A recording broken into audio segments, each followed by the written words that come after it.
Yes, Mr. President.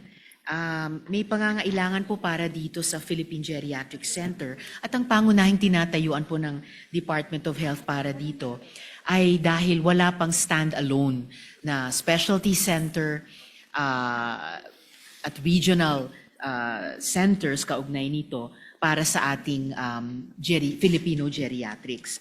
Ang pangangailangang nakikita po ng Department of Health ay dahil the Philippines is aging rapidly. Ngunit yung ating health system ay nananatiling hindi pa daw handa. Ayon po sa Philippine Statistics Authority na sinangguni din ng DOH, Mr. President, at least nung 2020 census, ang mga Pilipinong 65 years old and over ay nag-a-account na para sa 5.4% ng total population. At pinoproject po ng DOH na kasing aga ng taong 2030, mga 7% na ating mga Pilipino ay magiging 65 years old and above. At sa ganung pong mga percentages, may obserbasyon din po ang Philippine Statistics Authority na ang ating bansa ay tatawid na daw po sa threshold at makaklasify na bilang aging population, Mr. President. Ano ba ang lifespan ng Pilipino? Sa ngayon po, Mr. President, umaabot po ang life expectancy nating mga Pilipino sa 79 years old. 79? Opo, Mr. President. Alright. Saan niyo ba balak ipatayo itong Philippine Geriatric Center? Do you have any plans or dito lang ba sa Metro Manila or sa probinsya? Sa ngayon po, Mr. President, wala po pong tukoy na location at ang ating panukala ay kapag naipasa, iiwan po ito sa diskresyon ng Department of Health. Ngayon lamang po may mga datos na maaring maggumabay sa kanila dahil ayon nga po sa datos na iyon, ang karamihan ng mga older persons dito sa Pilipinas ay nakakonsentra di umano sa Central Luzon, Metro Manila at saka Southern Tagalog regions. So most Mr. probably, dito sa Metro Manila itatayo itong Philippine Geriatric Center. Hindi ko pa po masabi, Mr. President, na most probably dito dahil meron din pong lumalabas na mga posibleng lokasyon dun sa dalawa pang ibang Kasi mga nandito region, yung Mr. bulk President. kamo ng mga cougar, ay mga matatanda, yung mga 65 years old and above. E paano, halimbawa, assuming that the DOH plans to construct the Philippine Geriatric Center here in Metro Manila or in Luzon, at paano naman ma-avail ng ating mga geriatric patients dun sa Visayas and Mindanao? No? Dahil kung talagang isa lang ang gagawin natin Philippine Geriatric Center at dito pa nga i-station yung sa Metro Manila, paano ma-avail ng ating mga kababayan, mga may edad, itong Philippine Geriatric Center dahil napakalayo, lalong-lalo na yung mga mahirap? Opo, Mr. President, napaka-mahalagang issue po iyan. At in-anticipate na rin po ng Department of Health kahit bago pa nila inirekomenda na magtayo tayo ng Philippine Geriatric Center. Dahil po sa 82 na DOH hospital sa buong bansa, meron po silang in-identify na 33 kung saan sa loob niyang mga ospital, at ito po, Mr. President, ay sa lahat din ng mga rehiyon ng ating bansa, magtatayo ng specialty center for geriatric health. And in fact po, sa 33 na identified na DOH hospitals na iyon, sa kasalukuyan ay may 7 ng kompleto at fully operational. 3 po, or 4? Hindi.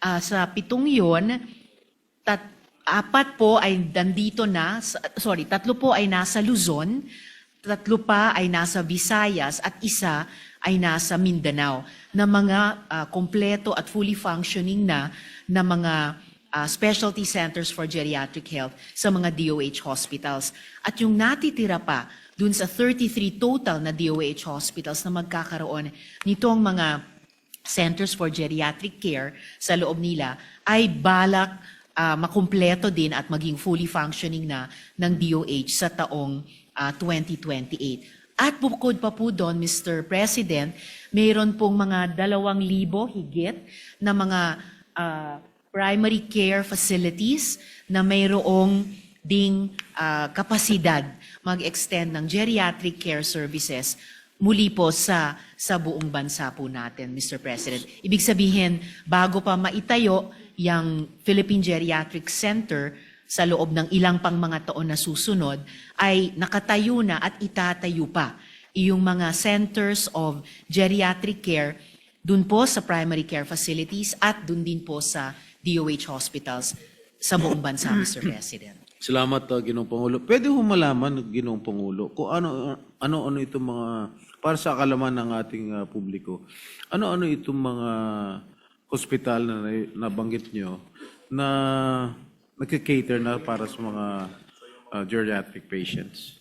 Yes, Mr. President. Sa ngayon po, yung 7 na kompleto na pong geriatric care specialty centers ay Jose R. Reyes Memorial Medical Center, na yun din po ang bahay sa ngayon ng National Center for Geriatric Health, yung Tondo Medical Center, Manila. yung Quirino Memorial Medical Yung Center. Quirino Medical Center, ito yung dating labor hospital. Yes, Mr. President. Ito po yung dating labor hospital. So, 3 po sa Metro Manila. Yung isa po sa Kabuang Luzon ay yung Bataan General Hospital and Medical Center. At mayroon din po sa Batangas Medical Center. So, 5 pala po sa Luzon. Yung una na nasa Visayas ay sa Eastern Visayas Medical Center. At yung Where is this ito located po at? ay sa... Saan sa Eastern Visayas? Yun po ay nasa Leyte, Mr. President. At yung pampito na kompleto na at fully functional ay sa Region 11 sa Davao, sa Southern Philippines Medical Center, Mr. President. So yung ating mga kababayan halimbawa sa Cebu, sa Bohol, kinakailangan pa nila pumunta ron sa Leyte para magpagamot dahil wala silang geriatric care sa kanilang mga accredited DOH hospitals. Am I right? Sa ngayon po, Mr. President, kapag kailangan na nila ng higher level, above primary care, secondary care level, halimbawa, then pupunta pa sila sa Leyte. Pero dun po sa kabuuan ng Visayas, gayon din sa kabuuan ng Mindanao at kabuuan ng Luzon, meron na nitong 2,704 primary care facilities as of November nitong taon na functional na. At least may geriatric care na dun sa primary care level, Mr. President. Thank you, Mr. President. Mr. President, I'm just curious. Why are you so passionate about this bill since you're not yet hindi ka pasakop dito sa geriatric? Dahil tinanong ko kanina sa inyo kung ilang taon na kayo. Sabi niyo 59 lang kayo. Opo. But why are you so passionate about this bill?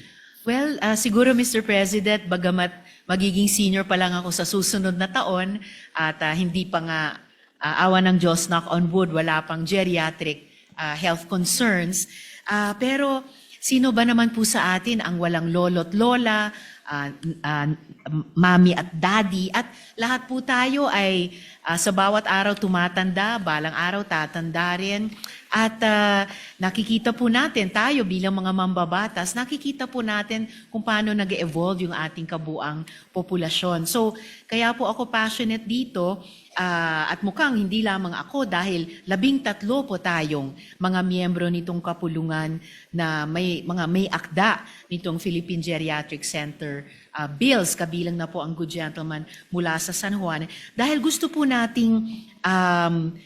nating pansinin at aksyonan yung rekomendasyon ng Department of Health na ngayon pa lang, habang hindi pa tayo officially aging population, mapaghandaan na po natin itong mga kasalukuyan at lalong magiging health concerns ng ating populasyon, Mr. President. At dahil ito po ay ginagawa natin sa konteksto ng universal healthcare, animated po tayo dun sa prinsipyo na primary healthcare, kapag ito'y ating binigyan, ito'y ating binigyan ng pangunahing pansin ngayon pa lamang, ay mas mapapanatili natin ang kalusugan ng ating mga nakatatandang Pilipino, mas maaga nating mai-intervene kapag magkaroon sila ng health concerns.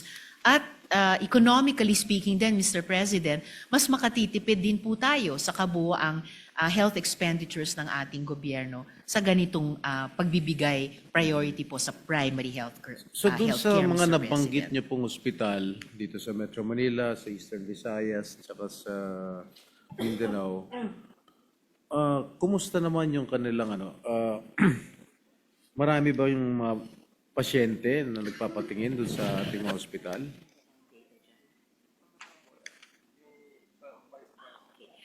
At the very least, Mr. President, kaya ko nang ibahagi sa good gentleman yung karanasan nung Jose R. Reyes Memorial Yung Medical occupancy Center. rate. Yung Yes, sir. occupancy rate lang. Ang occupancy rate po nila, yung admitted cases po nila, 2024, umabot po sa 2,994. Opo, marami-rami Sa din isang po. ospital lang to? Sa isang ospital lamang po ito at sa isang ospital na very modest, 25-bed capacity po siya. At tuwing mag-exceed ng kanilang bed capacity ay nire-refer po yung mga pasyenteng iyon doon na po sa Jose R. Reyes. At nitong taon, at least hanggang Setyembre, umabot po sa 2,200 ang admitted cases dyan po sa National Center for Geriatric Health sa Jose R. Reyes. Meron din po silang outpatient services. At nung taong 2024, baka magulat po kayo muli, Mr. President, nakapag-cater po sila sa 56,192 seniors sa outpatient services. At nitong taong 2025 hanggang sa buwan ng Setyembre, nakapag-cater po sila sa 33,997 senior outpatient. So kumbaga, na-maximize po nila dun po sa National Center for Geriatric Health at nakapagre-refer pa po ng mga admitted cases sa Jose R. Reyes, Mr. President. Curiously speaking, Mr. President, anong klaseng mga sakit itong mga nadaranasan itong ating mga senior citizen? Marami-rami po, Mr. President. Batay din po sa ulat ng Jose R. Reyes sa kanilang National Center for Geriatric Health. Ito po yung mga trending burdens of disease para sa Number one, seniors. yung number one disease lang. Well, number one na binabanggit po nila, hypertension. At sumusunod po, osteoarthritis, diabetes and cardiovascular, malignancy or cancer, visual impairment, balance and gait disorder, cognitive impairment, hearing impairment. What was the last one? The last po, hearing impairment. Hearing. Okay. Opo. Bingi. Ano po? Nabibingi na po. Hindi, opo. Timing po na, itanong ng good gentleman wala sa San Juan kung ano po yung nasabi ko. Mga kandidato yata ako dun. Gayon din po yung sleep disorder, urinary incontinence, at dentition problem, Mr. President. So number one is hypertension. Number one pong binanggit, hypertension din. That po, is Mr. only President. for one hospital. Just for Jose R. Reyes po sa kanilang National Center for Geriatric Siguro Health. that follows sa ibang hospital, if I'm not mistaken. Posible po, Mr. President, at pwede ko pong i-check para maiulat po, Mr. President. Sa Meron ba tayong inalot na budget for the geriatric care to last year, for 2025? Actually, Mr. President, at salamat sa tanong ng good gentleman, wala po tayong na appropriate, particularly for geriatric health nung nakaraang So, taon, Mr. wala ba President. tayong in-amend for next year's budget?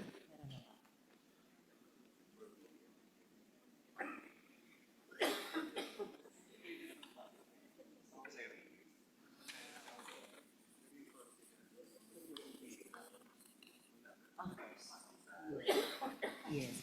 Of course, Mr. President, dahil tinatalakay pa lang naman natin excuse me, yung tungkol sa Philippine Geriatric Center. Of course, wala pa pong proposed item para dyan. Sa ngayon po, for geriatric services in general, ang meron po ay dun po sa Jose R. Reyes, particular sa National Center for Geriatric. So, hindi natin nadagdagan ng pondo yung J. Reyes Hospital. Hindi pa po natin nadagdagan. Pwede Mr. pa pahabol, nagbabaykan pa sila. Baka mahirapan na po tayo, Mr. President, lalo, dahil sa mga reformang isinusulong, lalo na natin sa Senado. All right. Excuse me, sa budget process, Mr. Thank you, Mr. President. With regard to the scope and the mandate and functions of the Philippine Geriatric Center, the bill assigns the PGC or the Geriatric Center functions ranging from hospital care to research, training, and consultancy and policy support. Is there a risk that the center becomes overextended and unable to excel in its core mandate?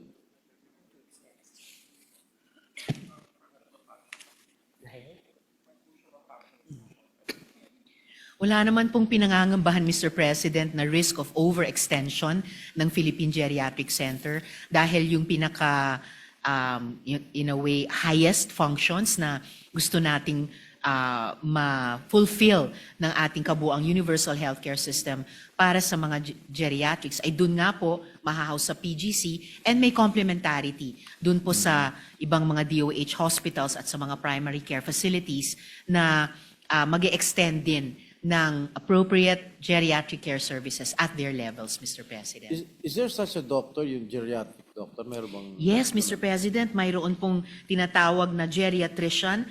Unfortunately, napakakaunti pa lang nila dito sa ating bansa para tumugon sa isang populasyon na tinatawag na They have to rapidly specialize aging. it. They Itong have a geriatric. specialization, Mr. Yes. President. At ngayon, base sa datos, 173 lamang po Nationwide? ang active geriatricians nationwide, Mr. President. Kaya ito po'y isang area talaga para sa workforce development and training na nais din nating matugunan ng Philippine Geriatric Center dahil among its other functions, magiging po siyang national training hub para sa geriatricians, nurses, therapists, at allied professionals, Mr. President.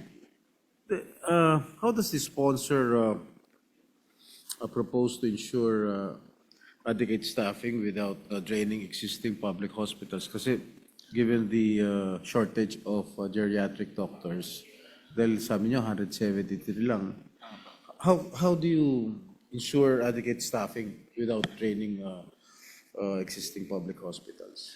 Well, yung pong, Mr. President, yung pong pagiging training hub ng Philippine Geriatric Center, inaasahan natin makapag-train, makapag-supply, makapag-deploy bukod sa healthcare staff sa sariling center, dun din po sa ibang DOH hospitals and primary care facilities sa ating bansa. Hindi po mangyayari na magbe-brain drain mula sa mga existing DOH hospitals na mayroong specialty centers for geriatric care, lalo na sa mga primary care facilities, Mr. Ito bang mga President. geriatric doctors, naka-assign ba ito lahat sa JRAS or sa iba't ibang hospital o naka-assign sa mga private hospitals? Kasi kailangan din ng mga private hospitals ang anong klaseng doktor eh. Totoo po, Mr. President. Sa ngayon, Spread out. po sila na nakadistribute sa buong bansa. So Mr. yung President. sinasabi niyong number one complaint ng ating mga nakakatad ng kababayan, yung hypertension, ang nag-aalaga sa kanila ay sa cardiologist. Am I right? Pag hypertension, cardiologist ba? Tama po yan, Mr. President. Cardiologists po, not necessarily geriatricians, Yes. Mr. President. And the second complaint? The second mentioned complaint po was osteoarthritis, Mr. President. So, orthopedic doctor? Tama po, Mr. President. Marami Mga tayo nun. orthopedic Marami tayong specialists. cardiologists, marami tayong orthopedic doctors. And the third one? Yung pangatlong binabanggit Diabetes. po ay, yes, Mr. President, diabetes and cardiovascular. Sa cardiovascular, President. sa Ganun din po cardiologist, sa sa diabetes, cardiologist. sa endocrinologist. Yes, Mr. So marami rin President. tayong mga doktor na pwede palang maasahan Opo. sa oras ng pangangailangan ng ating mga nakakatandang kababayan. Anyway, going back to the scope and the mandate of the PGC, which functions of the Philippine Geriatric Center are intended to be exclusive and which are merely complementary to existing DOH hospitals and specialty centers, Mr. President? Meron pong several purposes and objectives, Mr. President, ang Philippine Geriatric Center. Kasama na po dito yung provide affordable, quality, people-centered preventive, diagnostic, rehabilitative, and curative care for older persons, to promote integrated geriatric health services nationwide in coordination with DOH, LGUs, and other stakeholders, conduct and publish scientific research on age-related diseases, provide consultancy and technical assistance in setting geriatric care standards, assist in establishing and maintaining senior citizens wards in government hospitals, ayon po sa Expanded Senior Citizens Act, at offer education and training on geriatric care for healthcare workers, social workers, academics, and volunteers. Masasabi po siguro, Mr. President, na bagamat may ilang mga aspeto nitong mga purposes at objectives ay in a way shared dun sa ibang mga ospital, pero sa aspetong pagbibigay ng pangunahin at pinakamataas na pansin alang-alang sa mga older persons or geriatric Filipinos, hindi man 100% exclusive, pero nakasentro sa Philippine Geriatric Center yung pagtupad sa mga layuning ito, Mr. President. Thank you, Mr. President. How will the PGC's role in standard setting and consultancy interact with the regulatory authority of the DOH and other professional bodies, Mr. President?